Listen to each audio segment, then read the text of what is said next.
El arte de ser feliz o eudemonología, explicado en 50 reglas para la vida, por Arthur Schopenhauer. Regla número 4. Sobre la relación entre las pretensiones y las posesiones. Los bienes que a alguien nunca se le había pasado por la cabeza pretender, no los echa en absoluto de menos, sino que está plenamente contento sin ellos.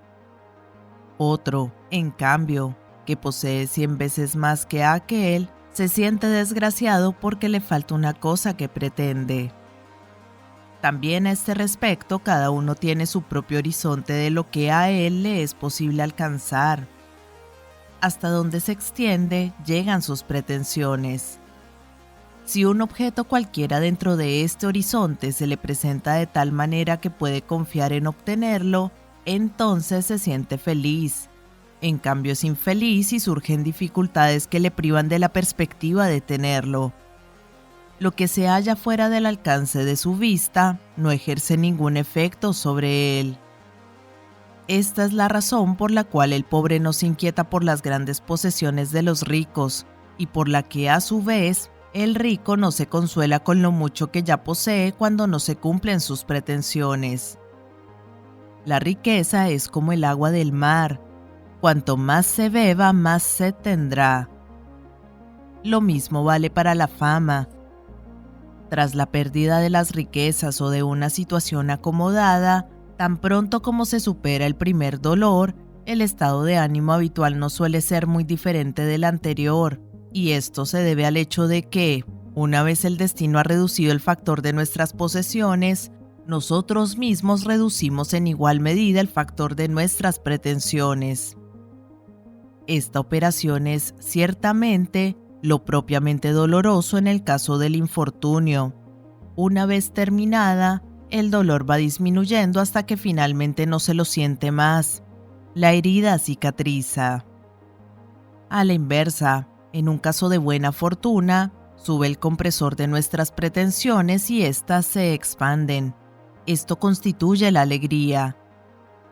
Pero tampoco dura más tiempo del que hace falta para terminar del todo esta operación. Nos acostumbramos a la dimensión más extensa de nuestras pretensiones y nos volvemos indiferentes hacia las posesiones correspondientes. Esto ya lo indica el pasaje homérico de la Odisea 18, 130 a 137, que termina así. Pues así es el talante de los humanos que habitan la tierra, como la suerte del día que el Padre va mandando a dioses y seres humanos. La fuente de nuestro descontento se encuentra en nuestros intentos siempre renovados de subir el nivel del factor de las pretensiones, mientras la inmovilidad del otro factor lo impide. Regla número 5. La medida natural e individual del dolor. Por cierto que la observación sobre lo inevitable del dolor y sobre la sustitución de una cosa por la otra, y el introducir lo nuevo expulsando lo anterior, podría llevarnos incluso a la hipótesis paradójica, aunque no descabellada, de que en todo individuo la naturaleza determina definitivamente la medida del dolor que es característica para él, una medida que no se podría dejar vacía ni tampoco colmar demasiado por mucho que cambie la forma del sufrimiento. Según esta idea, el sufrimiento y el bienestar no vendrían determinados desde fuera, sino precisamente por esa medida o disposición, que podría experimentar algún aumento o disminución según el estado físico y los distintos momentos, pero que en conjunto permanecería igual, siendo simplemente lo que se llama el temperamento de cada uno, o mejor dicho, el grado en que su mente sería más liviana o más grave, como lo expresa Platón en el primer libro de la República. Lo que apoya esta hipótesis no es solo la conocida experiencia de que grandes sufrimientos hacen totalmente imperceptibles a los pequeños, y a la inversa, que en ausencia de grandes sufrimientos, incluso las más pequeñas molestias nos atormentan y ponen de mal humor, sino además el hecho de que la experiencia nos enseña que una gran desgracia, que nos hace estremecernos solo de pensarla, cuando realmente ocurre, tan pronto como hemos superado el primer dolor, en conjunto no altera mucho nuestro estado de ánimo. Y también a la inversa, después de producirse un hecho feliz y largamente esperado, no nos sentimos en conjunto mucho más a gusto y cómodos que antes. Solo el instante en que se produce dicho cambio nos conmueve de manera inusitadamente fuerte, sea en forma de un profundo lamento o en la de una exclamación de júbilo. Mas, ambos desaparecen pronto porque se basan en un engaño. No surgen a partir del dolor o del placer inmediatos y actuales, sino debido al anuncio de un futuro nuevo que se anticipa en ellos. Solo por el hecho de que el dolor o la alegría hacen un préstamo al futuro, es posible que sean tan inusualmente grandes y, por tanto, no duraderos.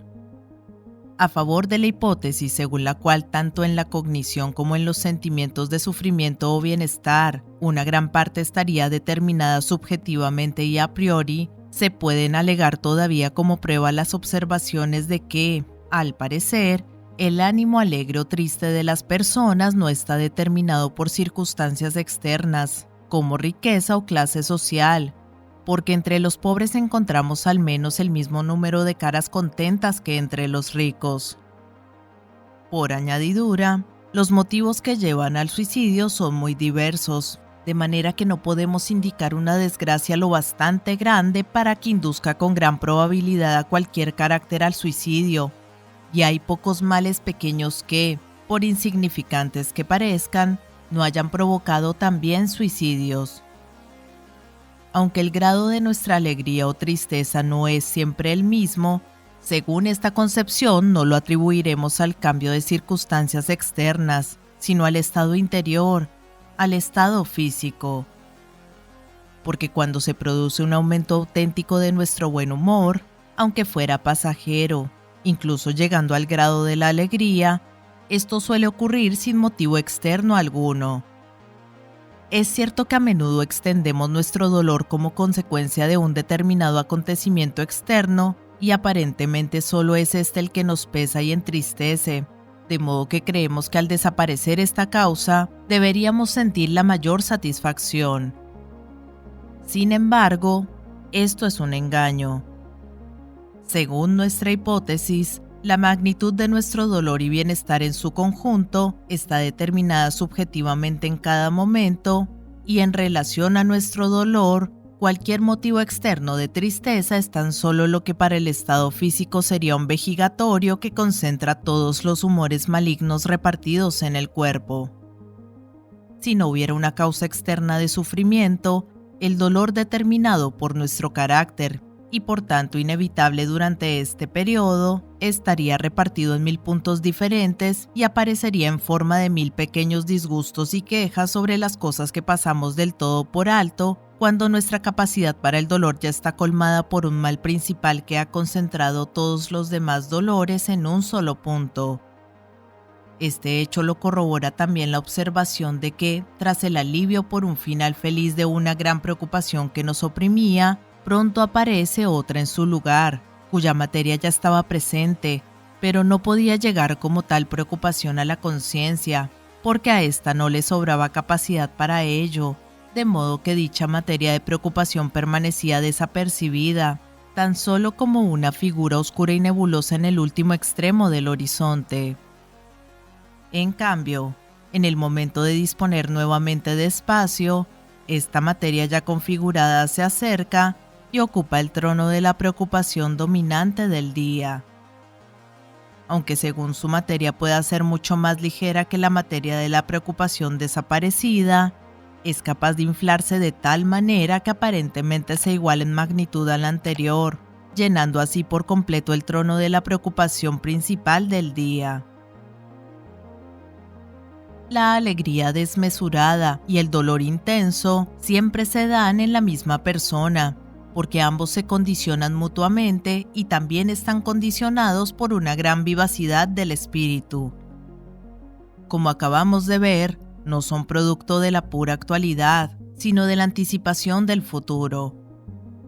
Pero, dado que el dolor es esencial a la vida, y también en cuanto a su grado solo determinado por la naturaleza del sujeto, de modo que los cambios repentinos, de hecho, no pueden cambiar su grado. Por eso el júbilo o el dolor excesivo siempre se basan en un error y en una ilusión. En consecuencia, ambas tensiones excesivas del estado de ánimo se podrían evitar por medio de la sensatez. Todo júbilo desmesurado se basa siempre en la ilusión de haber encontrado algo en la vida que de hecho no se puede hallar en ella, a saber, una satisfacción permanente de los deseos o preocupaciones que nos atormentan y que renacen constantemente. De cada una de estas ilusiones hay que retornar más tarde inevitablemente a la realidad y pagarla cuando desaparece, con la misma cuantía de amargo dolor que tenía la alegría causada por su aparición.